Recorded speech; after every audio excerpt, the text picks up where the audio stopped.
नमस्कार मित्रांनो, स्वागत आहे तुम्हा सर्वांचं पुन्हा एकदा आपल्या नाथ भरतीचा आहे आपल्या शैक्षणिक यूट्यूब चॅनलवर।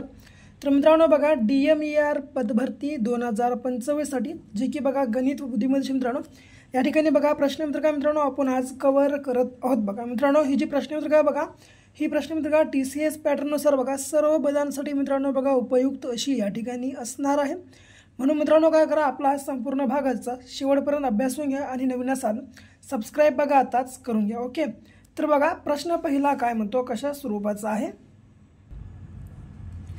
तर बघा पिशवीत बघा मित्रांनो, पिशवीत फक्त एक रंगी असणारे चार भिन्न रंगाचे चेंडू आहेत। नेमके 12 वगळून सर्व चेंडू निळे, नेमके 11 वगळून सर्व चेंडू पिवळी, नेमके 20 वगळून सर्व चेंडू लाल व नेमके बघा 19 वगळून सर्व चेंडू हिरवे आहेत। तर बघा पिशवीत एकूण चेंडू किती, या प्रकारचा प्रश्न विचारण्यात आलेला आहे। एकदम मित्रांनो बघा सोपं आहे आणि बघा प्रश्न मित्रांनो फक्त दिसायला अवघड आहे मित्रांनो, परंतु सोडवणं मित्रांनो एकदम सोपं आहे। बघा कसा, जसं दिसते तसं नसते म्हणून जग फसते, या प्रकारचे मित्रांनो अशा प्रकारचे प्रश्न संच असतात। बघा तर या प्रश्नाचा आपण योग्य आन्सर कशा रीतीने काढू शकतो। बघा या प्रकारचा जर तुम्हाला प्रश्न विचारला तर मित्रांनो बघा परीक्षेमध्ये कशा प्रकारे तुम्ही सोडवू शकता एकदम कमी वेळेमध्ये। ओके, तर बघा मित्रांनो पहिलं काय करा, हे जे चार रंग मित्रांनो बघा चार भिन्न प्रकारचे चेंडू मित्रांनो कोणते, 12, 21, 20 आणि मित्रांनो 19 यांची पहिले तुम्ही काय करा बघा बेरीज करा। काय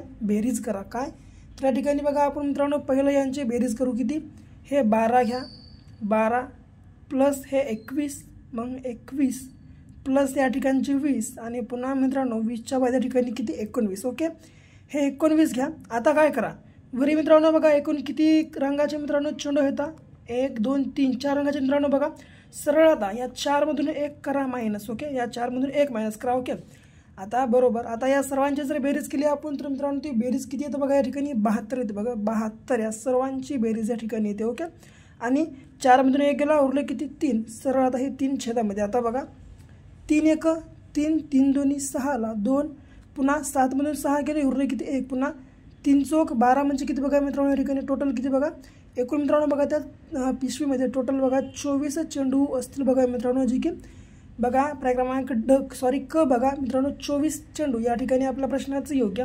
आन्सर असणार आहे बघा, जे की लक्षात तुम्हा सर्वांना ठेवायचं आहे बघा। ओके, बघा मित्रांनो आणखी एक महत्त्वाची बात सांगतो, ती म्हणजे काय तर मित्रांनो बघा आपल्या या परीक्षेसाठी मित्रांनो आम्ही एक बघा जवळपास किती तर 1500 बघा मित्रांनो 1500 ते 2000 बघा मित्रांनो 1500 ते 2000 प्लस प्रश्नांचा मित्रांनो या ठिकाणी एक महाठोकळा मित्रांनो बघा आम्ही या ठिकाणी लॉन्च केलेला आहे। जर तुम्ही आपला हा महाठोकळा अद्याप बाय केला नसेल अवश्य बाय करा, कारण मित्रांनो बघा 100% मित्रांनो बघा या ठिकाणी काय परीक्षेमध्ये विचारली जातील या स्वरूपाचे मित्रांनो GS व मित्रांनो बघा करंट अफेअर्सची प्रश्नसंच मित्रांनो आम्ही या महाठोकळ्यामध्ये या ठिकाणी बघा समाविष्ट केलेली आहेत। म्हणून बघा मित्रांनो अवश्य बघा आपला हा महाठोकळा तुम्ही आताच बाय करा आणि मित्रांनो हा संपूर्ण महाठोकळा तुम्ही तोंडी पाठ करून घ्या, कारण मित्रांनो बघा आपल्या महाठोकळ्याच्या बाहेरचा तुम्हाला GS आणि करंट अफेअर्सचा एकही प्रश्न पाहायला मिळणार नाही, आपलेच प्रश्न भेटतील। ओके मित्रांनो, तर बघा या ठिकाणी काय आपल्या प्रश्नाच्या बाहेरचा मित्रांनो एकही प्रश्न या ठिकाणी पाहायला मिळणार नाही।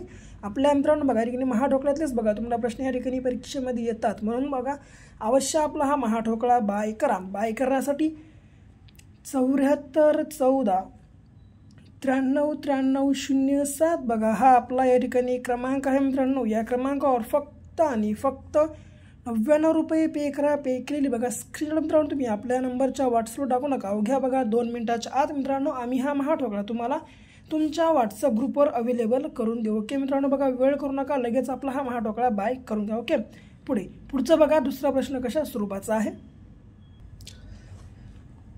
तर बघा एका वर्तुळाकार बागेची त्रिज्या 56 मीटर आहे। तर बघा मित्रांनो तर त्या बागेभोवती तारेचे 4 पदरी कुंपण घालण्यासाठी प्रति मीटर 40 रुपये प्रमाणे किती खर्च येईल, या प्रकारचा प्रश्न विचारण्यात आलेला आहे।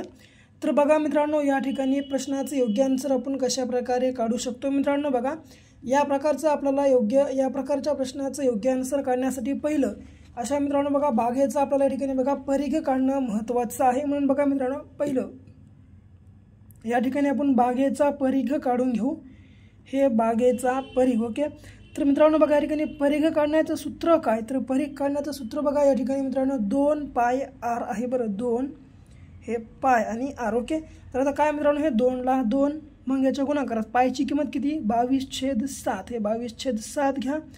गुणाकारामध्ये आर काय म्हणजे मित्रांनो आर म्हणजे त्रिज्या, तर त्रिज्या किती 56 आहे. सरळ हे 56 घेऊन टाका. आता सरळ 7 × 7 = 49 आणि 7 × 8 = 56. आता सरळ मित्रांनो 22 × 2 = 44 आणि गुणाकारात जर हे आपण 8 केलं तर आलं किती बघा मित्रांनो, गुणाकारात 8 केलं. आता 8 सख 48. ओके मित्रांनो बघा किती 8 × 8 = 8 × 2 = 16, 8 × 3 = 24, 8 × 4 = 32, 32 ला 2, 4 × 3, पुन्हा 8 × 4 = 32, 32 आणि 3 मित्रांनो झाले किती बघा 35, म्हणजे किती 352 मित्रांनो बघा या ठिकाणी आपल्याला भेटला परिघ. ओके, आता मित्रांनो बघा याच्यासमोर काय करा, एकूण कुंपण काढण्यासाठी काय करा बघा मित्रांनो, एकूण जे मित्रांनो बघा या ठिकाणी 4 पदरी कुंपण आहे. मित्रांनो बघा हे कुंपण काढण्यासाठी काय करा मित्रांनो, किती आपल्याला त्रिकोणी 4 पदरी कुंपण आहे म्हणून सरळ हे 4 घ्या, किती हे 4 आणि गुणाकारात मित्रांनो हे जर 352 केलं तर आपल्याला भेटते बघा मित्रांनो मीटर. किती मित्रांनो मीटरमध्ये या ठिकाणी भेटून जातो. ओके, तार किती, तर तार ते मित्रांनो या ठिकाणी भेटून जातो. ओके, तर सरळ बघा हे किती, तर 4 पदरी घेतल्या, मग पुन्हा परिघ किती भेटला आपल्याला, हे 352, हे 352 परिघ. ओके, आता सरळ किती बघा, सरळ जर आता गुणाकार केला 4 × 2 = 8, 8 ला 8, 4 × 5 = 20, 20 ला 0, 4 × 2, मग पुन्हा 4 × 3 = 12, 12 आणि 2 = 14, म्हणजे किती बघा मित्रांनो जवळपास 1408 मित्रांनो बघा काय 1408 मीटर या ठिकाणी आपल्याला मित्रांनो बघा कुंपण घालण्याचं तार मित्रांनो बघा त्या बागेभोवती मिळालेलं आहे. ओके, आता काय म्हणलंय बघा मित्रांनो, प्रति मीटर तारेची किंमत 40 रुपये आहे. ओके, म्हणून मित्रांनो हे सरळ 1408 घ्या, हे 1408 आणि गुणाकारात जर आपण बघा 40 जर केले मित्रांनो तर आपल्याला किती भेटतं बघा, शेवटी 56,320 रुपये भेटतं बघा मित्रांनो, जे की या ठिकाणी आपल्या प्रश्नाचं योग्य आन्सर असणार आहे बघा, जे की लक्षात तुम्हा सर्वांना ठेवायचं आहे बघा, जे की मित्रांनो पर्याय क्रमांक अ 56,000 बघा मित्रांनो काय ब 56,320 रुपये या ठिकाणी आपल्या प्रश्नाचं योग्य आन्सर असणार आहे बघा, जे की लक्षात तुम्हा सर्वांना ठेवायचं आहे. ओके, पुढे बघा तिसरा प्रश्न कशा स्वरूपाचा आहे, तर बघा एक तार मित्रांनो बघा एक तार बेंड करून तिला चौरसाचा आकार दिल्यास ती तार 121 चौरस मीटर क्षेत्रफळ बंदिस्त करते, तर त्याच तारेला वर्तुळाचा आकार दिला तर ती किती क्षेत्रफळ बंदिस्त करेल मित्रांनो बघा, या प्रकारचा प्रश्न संच विचारण्यात आलेला आहे. या प्रकारचा प्रश्न आपण कशा प्रकारे बघा सोडवू शकतो या ठिकाणी, तर मित्रांनो बघा पहिला प्रश्न काय म्हणाला हे तुम्ही समजून घ्या मित्रांनो. काय म्हणले तर बघा एक तार बेंड करून तिला चौरसाचा आकार दिल्यास ती तार किती 121 चौरस मीटर होते.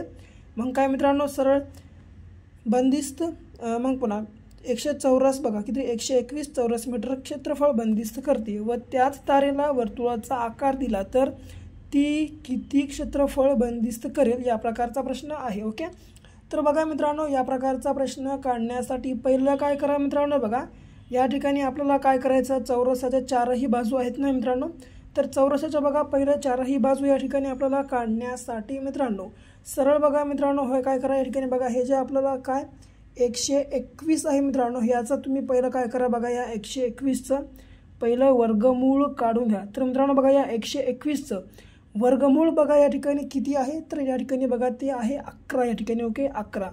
आता बघा इथून आपली पहिली स्टेप झाली चालू. ओके, सरळ हे घ्या 11, 11ला हे 11 आणि गुणाकारात चौरस म्हणलं या ठिकाणी, या चौरसाला बघा मित्रांनो एकूण 4 बाजू असतात म्हणून बघा याचा गुणाकार करा 400. ओके, आता 11 चौक झाले किती 44 या ठिकाणी आलं. ओके, मग पुन्हा आता समोर काय करायचं बघा, तर आता या ठिकाणी 144 आली मित्रांनो, तर आता काय बघा मित्रांनो ही आहे बघा 44 आपली परिमिती मित्रांनो, काय त्या चौरसाची परिमिती आहे मित्रांनो, काय चौरसाची परिमिती आहे. ओके, लक्षामध्ये ठेवून घ्या सर्वजण, चौरसाची परिमिती हे. ओके, चौरसाची परिमिती काढण्याचं सूत्र काय, तर मित्रांनो बाजू गुणाकारात 4. ओके, सरळ तर मित्रांनो सरळ आता काय बाजू आपल्याला एक बाजू म्हणजे काय 11 आहे आणि गुणाकार 4ला 4 ओके 11 चौक 44 या प्रकारे आपलं आलं ओके।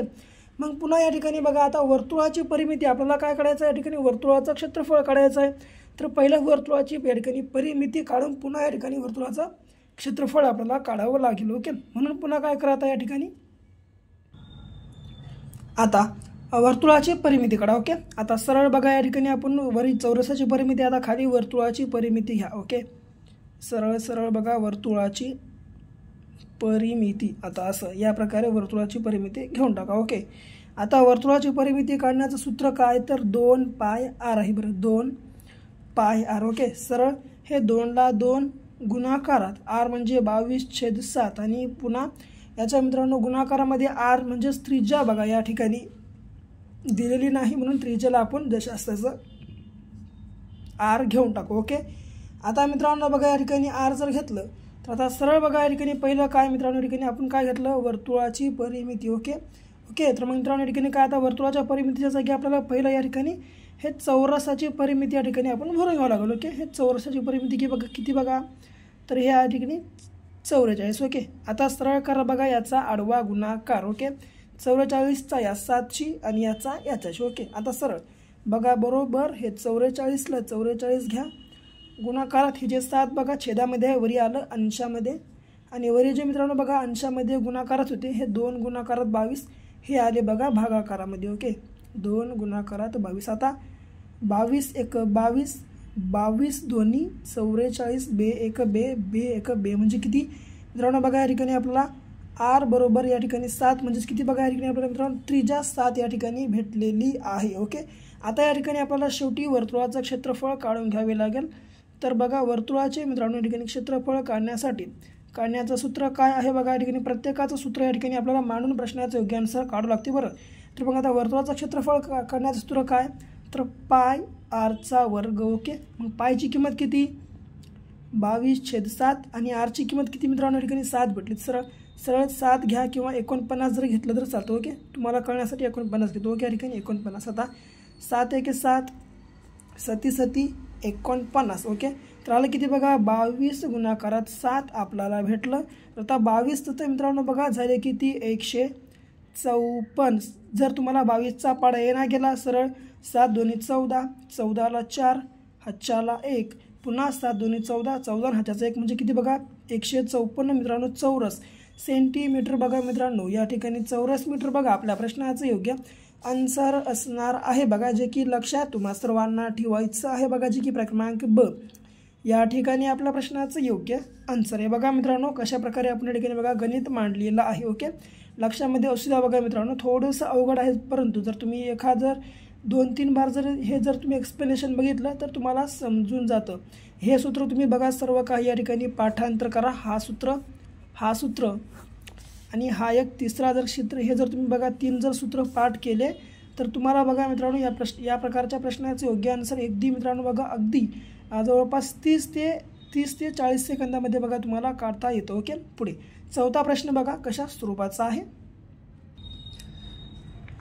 तर बघा एका पाण्याची रिकामी टाकी बघा एक पाण्याची टाकी रिकामी करण्यासाठी 3 विद्युत पंप एका दिवसात 8 तास चालू ठेवल्यास 2 दिवस लागतात तर 4 विद्युत पंप चालू ठेवून 1 दिवसात टाकी रिकामी करायला किती तास लागतील बघा या प्रकारचा प्रश्न विचारला। असा प्रश्न विचारला सरळ काय करू नका वरचे 3 घ्या वरचे 3 गुणाकारात हे किती बघा 3 गुणाकारात मित्रांनो बघा काय 3 गुणाकारात हे 8 गुणाकारात 2 ओके बघा या साईडचं 2 आणि बघा छेदामध्ये घ्या हे 4 गुणाकारात हा 1 ओके। आता 4 1 4 4 दोन्ही 8 सरळ 3 दोन्ही 6 6 दोन्ही म्हणजे 12 तास बघा मित्रांनो या ठिकाणी आपल्या प्रश्नाचं योग्य आन्सर असणार आहे बघा जे की लक्षात तुम्हा सर्वांना ठेवायचं आहे ओके। पुढे बघा 5वा प्रश्न कशा स्वरूपाचा आहे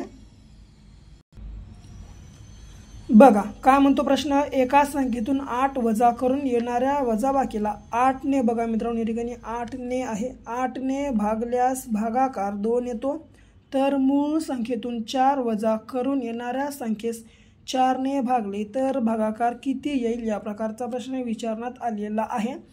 बघा मित्रांनो एका संख्येतून जर 8 वजा करून बघा मित्रांनो येणाऱ्या वजाबाकीला 8ने भागल्यास भागाकार 2 येते। म्हणून मित्रांनो काय करा, आपल्याला ते एक संख्या माहिती आहे ना, सरळ आहे ते एक संख्या आपण x मानू। मग त्या x संख्येतून जर आपण हे 8 वजा केले आणि मित्रांनो बघा हे जर आपण 8 वजा केलं, ओके, या जर संख्येतून 8 वजा केलं आणि येणाऱ्या जर बघा वजा बाकीला मित्रांनो 8 येणारी आता वजा बाकीला जर आपण 8 न भागलं, काय आता या ठिकाणी तर वजा बाकी काहीच नाही, ओके। मग पुन्हा येणाऱ्या वजा बाकीला जर आपण या 8 न भागलं तर भेटतं किती बघा आपल्याला मित्रांनो या ठिकाणी किती टोटल मित्रांनो बघा 2 या ठिकाणी भेटतं। म्हणून बघा बरोबर हे घेतलं 2, ओके। आता सरळ सरळ बघा मित्रांनो काय झालं, आता हे x - 8 जशास तसं येतं आणि मित्रांनो बघा आता सरळ सरळ आता हे पुन्हा या ठिकाणी बरोबर, ओके। सरळ आता हे जे 8 छेदामध्ये आहे मित्रांनो याचा याच्याशी गुणाकार होतो, ओके। आता झालं की बघा 8 दोन्ही या ठिकाणी 16, ओके। आता बघा सरळ सरळ मित्रांनो आता जर आपण या ठिकाणी जर पूर्ण गणित केलं तर किती भेटतं, ओके। सरळ आता हे जे मित्रांनो बघा x आहे हे x ला x जशास तसं बरोबर हे 16 घ्या आणि बघा आता हे जे मित्रांनो इकडं मायनसमध्ये 8 आहे या साईडला आलं प्लसमध्ये। आता 16 प्लस जर 8 केला आपण बघा मित्रांनो झाले किती या ठिकाणी 24 मित्रांनो झाले। आता आपल्याला किती मित्रांनो या ठिकाणी बघा 24 हा अंक भेटलेला आहे। आता मित्रांनो बघा ही जी 24 मित्रांनो हा अंक बघा हा या ठिकाणी मूळ अंक आहे, बघा मूळ अंक हा या ठिकाणी असणार आहे, ओके। आता बघा मित्रांनो या जर मूळ अंकातून आपण 4 वजा करून येणाऱ्या संख्येत जर 4 न भागलं तर उत्तर घ्यायचं, ओके। सरळ या 24 मधून बघा आता 4 वजा करा, आलं किती 20 मित्रांनो, आलं किती बघा इकडनी बाकी 20 आली। आता या जर बाकीला आपण या जर 4 न भागलं तर येते किती बघा उत्तर, ओके। 4 पंचे 20 म्हणजे बघा किती 5 या ठिकाणी आपल्या प्रश्नाचं योग्य आन्सर असणार आहे बघा, जे की क्रमांक क मित्रांनो आपल्या प्रश्नाचं बघा या ठिकाणी राईट आन्सर आहे बघा, जे की लक्षात तुम्हा सर्वांना ठेवायचं आहे, ओके। पुढे बघा 6वा प्रश्न कशा स्वरूपाचा आहे, शेवटचा प्रश्न आहे बघा, पुढचा शेवटपर्यंत बघा, ओके। पुढे तर बघा सोहमचा जन्म 15 जून 2011ला झाला, तो दिवस बुधवार होता। तर सोहमच्या 5व्या वाढदिवसा बघा सोहमचा 5व्या वाढदिवसाचा या ठिकाणी कोणता वार असेल बघा मित्रांनो, या प्रकारचा प्रश्न विचारण्यात आलेला आहे। तर बघा या ठिकाणी प्रश्नाचं योग्य आन्सर आपण कशा रीतीनं काढू शकतो बघा मित्रांनो, या प्रकारचा प्रश्न विचारला काही करू नका बरं, पहिलं तुम्ही काय करा 15 जून 2011 लिहून घ्या, ओके। 15 जून 2011 लिहून घ्या, ओके, या प्रकारे। मग पुन्हा किती मित्रांनो बघा 15 जून 2011ला मित्रांनो बघा त्याचा जन्म झाला तेव्हा वार कोणता, बुधवार या ठिकाणी होता। तर त्याचा 5वा वाढदिवस मित्रांनो कोणत्या वारी येईल या प्रकारचा प्रश्न विचारला, ओके। तर मग याचा पहिला वाढदिवस कधी येते 2012ला येते, मग दुसरा 2013, तिसरा 2014, चौथा 2015 आणि बघा 5वा शेवटचा 2016ला येते, ओके। तर आता बघा या ठिकाणी कशा प्रकारे आपण शेवटचा आन्सर काढू शकतो, तर बघा आता तर अशा प्रकारचा जेव्हा प्रश्न विचारला मित्रांनो तेव्हा काय होतं बघा, फक्त यावर्षी जर समजा बुधवार असेल तर या ठिकाणी काय मित्रांनो बघा आता 2012 हा लीप वर्ष आहे ना मित्रांनो, लीप वर्ष असल्यामुळे बघा मित्रांनो या ठिकाणी फक्त या मित्रांनो बुधवारमध्ये फक्त आणि फक्त 2 वार प्लस म्हणजे 2 वार समोर झालं, ओके। तर आता गुरुवार आणि 2 जर प्लस केलं तर गुरुवार आणि शुक्रवार म्हणजे कोणता मित्रांनो बघा या ठिकाणी 2012ला त्याच्या पहिल्या या ठिकाणी बघा वाढदिवशी शुक्रवार असेल, ओके। पुन्हा या ठिकाणी शुक्रवार, मग 13ला या ठिकाणी शनी असेल, 14ला असेल बघा रवी आणि 15ला असेल बघा सोम। मग पुन्हा या ठिकाणी 16ला मित्रांनो काय 16ला पुन्हा या ठिकाणी लीप वर्ष आलं, म्हणून लीप वर्षाच्या ठिकाणी मित्रांनो पुन्हा या सोमवारमध्ये 2 प्लस करा। आता जर या सोमवारमध्ये आपण 2 प्लस केलं, सोमवार एक मंगळवार आणि दुसरा कोणता या ठिकाणी बुधवार, म्हणजे मित्रांनो बघा सोहमचा 5वा वाढदिवस मित्रांनो बघा 5व्या वाढदिवसाचा या ठिकाणी वार कोणता असेल, तर बघा मित्रांनो बुधवार या ठिकाणी पर्याय क्रमांक क बघा आपल्या प्रश्नाचं योग्य आन्सर असणार आहे बघा, जे की लक्षात तुम्हा सर्वांना ठेवायचं आहे, ओके। पुढे तर बघा हे होते मित्रांनो आपले आजचे बघा जे की DMER पदभरती 2025 साठीचे मित्रांनो गणित व बुद्धिमत्तेचे मित्रांनो बघा 100% परीक्षेमध्ये विचारले जातील या स्वरूपाची प्रश्नसंच। जर तुम्हाला व्हिडिओ आवडला असेल व्हिडिओला लाईक करा, शेअर करा आणि चॅनलला मित्रांनो सबस्क्राईब करायला मात्र विसरू नका। तर भेटू पुन्हाच्या मित्रांनो अशा एका नेक्स्ट लेवलच्या नवीन भागासोबत, तोपर्यंत घ्या काळजी आणि करा अभ्यास।